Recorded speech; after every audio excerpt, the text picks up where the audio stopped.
Në Universitetin e Qerem Çabej në Gjirokastër, grupi studentor, miqtë e teatrit kanë interpretuar shfaqjen Poeti, të ndërtuar mbi krimtarinë e autorit të njohur Petrit Ruka. Aktiviteti u zhvillua në ambientet e universitetit dhe tërhoqi vëmendjen e artdashësve, të cilët e ndoqën me interes.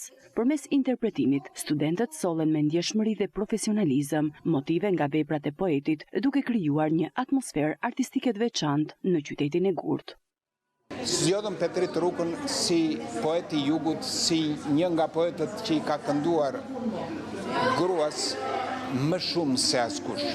Baladat e tij janë të paimagjinueshme. Dhe zgjodhëm Petritin dhe organizojmë një shfaqje. Çdo gjë në shfaqje ishte vetëm fjalë e Petrit Rukës. Domethënë dhe dialogjet, dhe poezit, dhe përgjigjet dhe pyetjet ishin të zgjedhura nga Petriti, nga poezit ndryshme, nga të vendosura në këto kontekst për të dhënë një material që ne binim një poet që nuk u vlerësua ndofta sa ishte në jetë, por është e padyskueshme që duhet të jetë patjetër në të gjitha antologjitë e letërsisë shqipe. Synimi ishte të sillim një dimension më të gjerë dhe gjithëpërfshirës të tematikave që poeti trajton, si dhe të rrisim ndjeshmërinë ndaj poezisë. Shprehet Metaj.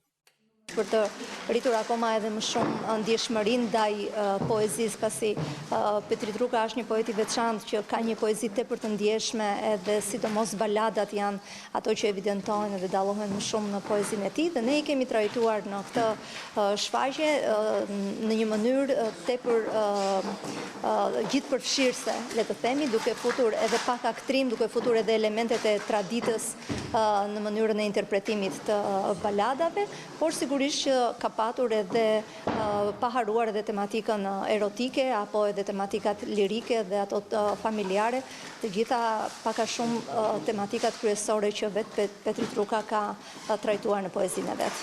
Poeti Petrit Ruka u nda nga jeta në vitin 2021 në moshën 67 vjeçare, duke lënë një trashëgimi të pasur letrare. Ai është autori disa skenareve për filma, dokumentar dhe monografi.